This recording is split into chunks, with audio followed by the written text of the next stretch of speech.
সাইদ সাহেবের আগমন, সাইদ সাহেবের আগমন। এখন চলে আসছেন, চিল্লা চিল্লি করবেন, গলা একটু ঠিক করে দিয়ে গেলাম ইনশাআল্লাহ। আছেন তো ইনশাআল্লাহ? মারহাবা বলেন আরো জোরে আওয়াজ দিয়েন। মাইকের যেমনই হোক অবস্থা, আওয়াজ দিয়ে অন্তত হুজুরের গলার মধ্যে একটু পাওয়ার টাওয়ার দিয়েন ইনশাআল্লাহ। আইয়ামে জাহিলিয়াতে মানুষগুলো যেই যেই কাজগুলো করত, বর্তমান জামানায় ঠিক কাজগুলো চলতেছে এখন। চুরি চলে না, ব্যভিচার চলে না, জুয়া মদ চলে না, এমন কোনো কাজ নাই যেটা জাহিলি জামানায় চলছে এখন নাই। জাহিলি জামানায় মানুষগুলো এত বেশি মূর্খ ছিল, মূর্খতার ছয় লাভের কারণে এরা ভালো মন্দ কোনটা এটা যাচাই করতে পারত না, এবং ভালো মন্দর তামিজ করতো না এরা। হালাল কোনটা হারাম কোনটা এটার কোনো দেখাশোনা নাই, যেটা পাইতো ওটাই খাইতো। বর্তমান সময়ে যদিও শিক্ষিত লোক বাড়তেছে, মাগার সবগুলো শিক্ষিত শয়তান হয়ে গেছে, সব জ্ঞান পাপী হয়ে গেছে। যার কারণে এদের কাছে খেলোয়াড়দের ফুটবলের লাথি মারার পছন্দ হয়, আল্লাহর কোরআনের বিজয় অর্জনকারীদেরকে এদের পছন্দ হয় না। এদের কাছে গান বাজনা পছন্দ হয়, মসজিদ মাদ্রাসা পছন্দ হয় না। এদের জ্ঞান থাকার পরেও এরা জ্ঞান পাপী শিক্ষিত শয়তান। দেখেন তখন জামানায় শিক্ষা না থাকার পরে তারা এমন ছিল, বর্তমানে শিক্ষা থাকার পরেও এমন। অধপতন হইল না উন্নতি হইল? অধপতন। তখনকার জামানায় খুব বেশি মদ জুয়ার খেলা হইতো। বর্তমান জামানায় যুবকদের ভিতরে মোবাইলে মোবাইলে জুয়া চলে না? চলে না? এ আছে মনে করেন আপনাদের এই বাংলাদেশের বর্ডারের শেষ মাথা না এখানে প্রায়, সেই কক্সবাজারে বসে বসে জুয়া খেলে মোবাইলে। আছে না নাই? মদের কারবারি আছে না নাই? মদ খেয়ে টাল হয়ে রাত্রেবেলা ঘরের দরজা টোকা দেয় আর বউরে কয় আম্মা দরজাটা খুলো। নাই?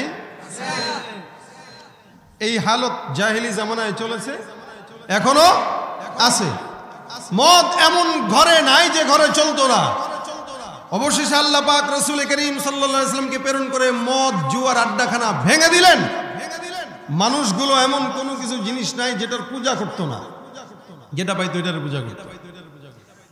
জাহেলি জামানায় আরেকটা ঘর মূর্খতা ছিল, তারা আল্লাহ পাক রব্বুল আলামিনের বাইতুল্লাহ ঘর যখন তওয়াফ করত তখন উলঙ্গ হয়ে তওয়াফ করত, একদম সম্পূর্ণ উলঙ্গ। তাদের যুক্তি ছিল যেই জামা দিয়ে, যেই জামা পরে গুনাহ করি, এই জামার ভিতরে গুনাহের দাগ লেগে আছে, এই জামা পরে আবার কিভাবে আল্লাহর ঘর তওয়াফ করি? এখন আপনারা কইবেন সুবহানাল্লাহ। আল্লাহ পাকের ঘর তওয়াফ করত উলঙ্গ হয়ে। যুক্তি কি? যেই জামা পরে গুনাহ হয় ওই জামা পরে তওয়াফ হয় না। অথচ উচিত ছিল এটা করা, যে মানুষ তো আর জামা দিয়ে গুনাহ করে না, করে অঙ্গ প্রত্যঙ্গ দিয়ে। মানুষ তার লজ্জাস্থান দিয়ে গুনাহ করে, মানুষ তার হাত পাও দিয়ে গুনাহ করে। আরে কাটা যদি দরকার হয় তুই লজ্জা স্থান না কাটে তারপরে এখানে তওয়াফ করতে হয়, ওইটা কাটে না, জামা খুলে ফেলায়। ন্যাংটা হয়ে নারী পুরুষ, কতটা মূর্খ জাহেলে মুরাক্কাব চিন্তা করেন। সবচাইতে বড় মূর্খতা যেটা ছিল, কন্যা সন্তান জন্মগ্রহণ করার সাথে সাথে এটাকে কুফল মনে করে জ্যান্ত কবর দিত।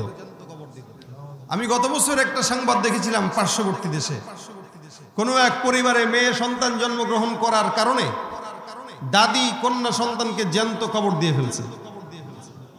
তাহলে বলেন তো আইয়ামে জাহিলিয়াত আর বর্তমান জামানায় কোনো পার্থক্য আছে? কথা বলেন, আছে? চলতেছে একই অবস্থা। কিন্তু এই জামানার অবস্থা যেহেতু এমন, আল্লাহ পাক তো আর এখন নবী পাঠাবেন না, তখনই না নবী পাঠাইছিলেন, কিন্তু এখন তো আর নবী পাঠাবে না। নবী পাঠানোর কারণে মূর্খতাটা এক জায়গায় যে থেমে গেল। এখন যেহেতু আর নবী আসবে না কিয়ামত পর্যন্ত, তাহলে মূর্খতার শেষ কোথায় এবার চিন্তা করে দেখেন। এবং এই মূর্খতা কত দূর দৌড়াবে চিন্তা করেন। অর্থাৎ এই মূর্খতাটা কিয়ামত পর্যন্ত চলবে। তবে আপনাকে আমাকে সতর্ক থাকতে হবে, নবী নাই কিন্তু নবীর নায়েবদের অভাব নাই। নায়েবে রাসূলরা বর্তমান সময় আছে, এদেরকে লক্ষ্য করে, এদেরকে ফলো করে কেউ যদি ইসলামের পথে চলে, ইনশাআল্লাহ রাসূলের সঙ্গে জান্নাত হবে ইনশাআল্লাহ। আল্লাহ পাক ঠিক ওই মুহূর্তে রাসূল করিম সাল্লাল্লাহু আলাইহি ওয়াসাল্লামকে দুনিয়াতে আনলেন। রাসূল আপনার মতো নবীর মতো নবী একজন হলে যথেষ্ট, আপনি আসেন, আমি দুনিয়াতে আপনাকে প্রেরণ করলাম। শুধু মুসলমানদের জন্য নয়, কারণ তখন তো আর কোনো মুসলমান ছিল না রসুল আসার আগে, তখন সবই হলো ইহুদি নাসারা মুশরিক। এরা মূর্খতার চরম শেষ পর্যায়ে চলে যাওয়ার কারণে আল্লাহ পাক রসুলকে পাঠাইলেন। এই জন্য আল্লাহ বলেন শুধুমাত্র মানুষের জন্য না, মা আরসালনাকা ইল্লা রাহমাতাল লিল আলামিন। আসমান যদি তাকান, আসমানের জন্য পয়গম্বর রহমত। জমিনের দিকে যদি ফলো করেন, জমিনের জন্য পয়গম্বর রহমত। মুসলমানদের জন্য আল্লাহ পাক রব্বুল আলামিন শুধুমাত্র রাসূলকে রহমত হিসেবে প্রেরণ করেন নাই। আল্লাহ পাক বলেন আসমান, জমিন, গ্রহ, নক্ষত্র, পাহাড়, নদী, নালা যা কিছু আছে এই সব কিছুর জন্য আমি আল্লাহ পাক রব্বুল আলামিন পয়গম্বরকে রহমত হিসেবে প্রেরণ করলাম।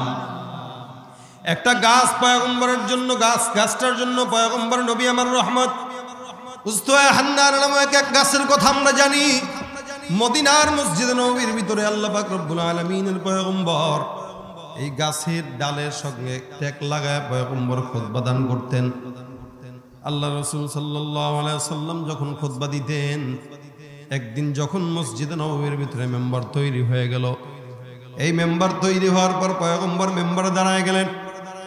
যখন নাকি সাহাবা আজমাইনরা সামনে বসে বসে রাসূলের খুতবা শুনে, এমন সময় কোন জায়গা থেকে যেন কান্নার আওয়াজ আসতেছে। বাচ্চা যেমনি কান্না করে, ফুপায় ফুপায় কান্না করে, এমন কান্নার আওয়াজ ওই গাছের দিক থেকে সাহাবা একরাম শুনতেছে। সাহাবা আজমাইন ডাক দেয়া বলে, ইয়া রাসূলুল্লাহ, এই গাছের থেকে কেমন যেন কান্নার আওয়াজ, পয়গম্বর আপনি কি শুনতে পান? রাসূল বলে, হ্যাঁ, তোমরা যেমন ভাবে এই গাছের থেকে কান্নার আওয়াজ শুনো, আমি আমার নিজের কানেও এই গাছের থেকে কান্নার আওয়াজ শুনতেছি। আল্লাহ রাসূল সুন্দর করে মেম্বার থেকে নামলেন, গাছের গায়ে হাত দিয়া বলে, এ খেজুর গাছের ডাল, কেন তুমি কান্নাকাটির আওয়াজ করো? খেজুর গাছটা যেন পয়গম্বরকে এই কথা বুঝায় দিলেন, ইয়া রাসূলুল্লাহ, আপনি এতদিন পর্যন্ত আমার গায়ে টেক লাগায় খুতবা দিছেন নবী, এতদিন আমার মনের ভিতরে কোনো দুঃখ ছিল না। পয়গম্বর যখন নাকি আপনি আমার সোহবতটা, আমি আপনার থেকে দূরে সরে গেলাম, আমার সঙ্গে টেক লাগানো বাদ দিয়া আপনি মেম্বারের ভিতরে দাঁড়াইলেন, ইয়া রাসূলুল্লাহ, আমার দিলের ভিতরে দুঃখ। এতদিন পর্যন্ত আমি পয়গম্বর আপনার সঙ্গে সোহবতের ভিতরে ছিলাম, রাসূল আমি এই দুঃখে কান্নাকাটি করি। আল্লাহ রাসূল খেজুর গাছের ডালের ভিতরে হাত লাগায় বলেন, খেজুর গাছ, আমি পয়গম্বর ওয়াদা করলাম, আমি জান্নাতে গেলে তোমার মতো খেজুর গাছের ডালকে আমার সঙ্গে জান্নাতে নিয়ে যাব। রাসূল করিম সাল্লাল্লাহু আলাইহি ওয়াসাল্লাম সাহাবা একরামদেরকে বললেন, প্রয়োজনে এটারও দাফন করে দাও। কেউ কেউ বলেন, এ মুসলমান, আল্লাহর নবী যখন হাত দিলেন গাছের সঙ্গে কথা বললেন, এই গাছ তুমি কান্না বন্ধ করো, আমার সঙ্গে তুমি আল্লাহর জান্নাতে চলে যাবা। রাসূল করিম সাল্লাল্লাহু আলাইহি ওয়াসাল্লাম এই কথা বলার সঙ্গে সঙ্গে খেজুর গাছের ডাল কান্নার আওয়াজ বন্ধ করে দিল। জাহা তক হ্যায় রুবুবিয়ত খুদা কি, ওয়াহা তক হ্যায় রিসালাত মুস্তাফা কি। আল্লাহ পাক রব্বুল আলামিনের পয়গম্বরের নবুয়তি শুধুমাত্র মদিনায় নয়, নবুয়তি শুধুমাত্র মক্কায় নয়, পয়গম্বরের নবুয়তি আল্লাহর সৃষ্টি যত দূর, আল্লাহর নবী পয়গম্বর মুহাম্মদুর রাসূলুল্লাহ সাল্লাল্লাহু আলাইহি ওয়াসাল্লামের নবুয়তি তত দূর। আজকে বর্তমান জামানায় আপনি আমি পয়গম্বরের উম্মত হইলাম, বলেন তো অন্য নবীর উম্মতরা দামি না আমরা দামি? সারা দুনিয়ার জমিনে যত বান্দা আছে, যত নবীর উম্মতরা আসলো, সব নবীর উম্মতদের চাইতে আল্লাহ পাক রব্বুল আলামিন আপনাকে আমাকে দামি বানায় দিলেন। হে মুসলমান, আমরা কেমন দামি নবী বলেন? হে নবীর উম্মত, যতক্ষণ পর্যন্ত অন্য কোন নবীর উম্মতরা জান্নাতে না ঢুকবে, ততক্ষণ পর্যন্ত আমার উম্মতরা জান্নাতে না ঢোকা পর্যন্ত অন্য কোন নবীর উম্মতরা জান্নাতে ঢুকবে না। এ মুসলমান, শুধু তাই নয়, যত কিতাবের ভিতরে আছে অন্য নবীর উম্মতগুলোকে আল্লাহ পাক রব্বুল আলামিন ডাক দিলেন। নূহ পয়গম্বর বলেন, ঈসা পয়গম্বর বলেন, মূসা পয়গম্বর বলেন, যা কিছু বলেন না কেন, যত নবী রাসূলরা দুনিয়ার জমিনে এসেছেন, সমস্ত নবীদেরকে আল্লাহ পাক রব্বুল আলামিন কিতাবের ভিতরে নাম ধরে ধরে ডেকেছেন। আল্লাহ পাক রব্বুল আলামিন বলেন ইয়া মূসা লা তাখাফ। এই জায়গায় রব্বুল আলামিন মূসা পয়গম্বরকে নাম ধরে ডাকলেন। ইয়াহইয়া নবীকে আল্লাহ পাক বলেন ইয়া ইয়াহইয়া খুযিল কিতাবা বিকুওয়া। জাকারিয়া পয়গম্বরকে রব্বুল আলামিন বলেন ইয়া জাকারিয়া ইন্না নুবাশশিরুকা বিগুলাম। আল্লাহ পাক রব্বুল আলামিন বলেন ইব্রাহিম, ইসমাঈল, ইয়াহইয়া, ঈসা, ইউনূস, ইদ্রিস, যত পয়গম্বর আছে সমস্ত পয়গম্বরকে আল্লাহ পাক রব্বুল আলামিন নাম ধরে ধরে কোরআনের ভিতরে বলেছেন।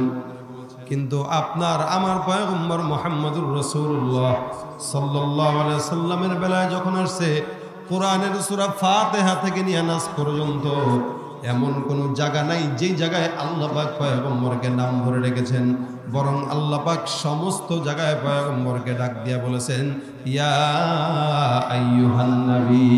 সুবহানাল্লাহ। অন্য নবীদেরকে আল্লাহ পাক রব্বুল আলামিন নাম ধরে ডাকেন, কিন্তু রাসূলকে বলেন ইয়া আইয়ুহান নবী, হে নবী। অন্য নবীদেরকে বলেন হে মূসা, হে ঈসা, হে ইব্রাহিম, ইসমাঈল। আমার নবীকে ডাক দিয়া বলেন ইয়া আইয়ুহান নবী, হে নবী। আল্লাহ পাক রব্বুল আলামিন কোরআনের শুরু থেকে শেষ পর্যন্ত এমন কোন জায়গাতে পয়গম্বরকে শুধুমাত্র মুহাম্মদ বলে ডাকেন নাই। যদিও কিছু কিছু জায়গায় আল্লাহ পাক রব্বুল আলামিন রাসূলকে মুহাম্মদ বলেছেন, কিন্তু মুহাম্মদের পাশাপাশি আল্লাহ পাক বলেন মা কানা মুহাম্মাদুন আবা আহাদিম মির রিজালিকুম ওয়ালাকিন রাসূলুল্লাহ ওয়া খাতামান নবিয়্যিন।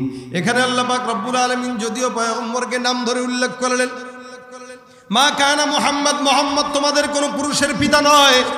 মুহাম্মদের পরিচয় কি? রব্বুল আলামিন বলে হে বান্দা, আমি আল্লাহ পাক রব্বুল আলামিন মুহাম্মদের পরিচয় দান করলাম ওয়ালাকিন রাসূলুল্লাহ, অর্থাৎ মুহাম্মদ কে শুনে নাও, মুহাম্মদ কোন পুরুষের পিতা নয়। মুহাম্মদের পরিচয় হলো তিনি হলেন আল্লাহর রাসূল। সুবহানাল্লাহ। এ মুসলমান, ওয়ালাকিন রাসূলুল্লাহ রব্বুল আলামিন বলার পর বলতেছেন আরেকটা পরিচয় কি? ওয়া খাতামান নবিয়্যিন। রাসূল করিম সাল্লাল্লাহু আলাইহি ওয়াসাল্লামকে আমি আল্লাহ পাক রব্বুল আলামিন শুধু শেষ জামানার রাসূল বানাই নাই, ওয়া খাতামান নবিয়্যিন, এই দুনিয়ার জিন্দেগি শুরু থেকে এই পর্যন্ত যত নবী রাসূলরা পাঠাইলাম, মুহাম্মদকে সর্বশেষে পাঠাইলাম। এই মুহাম্মদকে প্রেরণ করার পর কিয়ামত পর্যন্ত দুনিয়ার জিন্দেগিতে কোনো কাদিয়ানি বলেন, খাদিয়ানি বলেন, যা বলেন না কেন, আর জিন্দেগিতে নবীর পরে কোনো নবী আসার সম্ভাবনা নাই। আল্লাহ পাক রব্বুল আলামিন নবীকে বলে দিলেন ওয়া খাতামান নবিয়্যিন, এটাই হলো শেষ পয়গম্বর। জিন্দেগিতে যত মানুষ নবী দাবি করবে সব হলো কাফের। কি জোরে বলেন?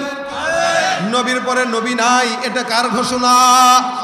আল্লাহ পাক রব্বুল আলামিন বলেন পয়গম্বর, আমি আল্লাহ পাক তোমাকে শেষ জামানার নবী বানাইলাম। রাসূল হাদিস শরীফে বলেন সুন্দর নবুয়তের বিশাল বড় একটা দেয়াল আছে, এই দেয়ালের সমস্ত ইটগুলো বসানো হয়ে গেল, একটা মাত্র ইট বাকি ছিল। আমি পয়গম্বরকে আল্লাহ পাক রব্বুল আলামিন সেই ইট বানায়া দুনিয়ার জমিনে পাঠাইলেন। অর্থাৎ আমার পরে কোনো নবী নাই, যারা দাবি করবে এরা নিঃসন্দেহে কাফের।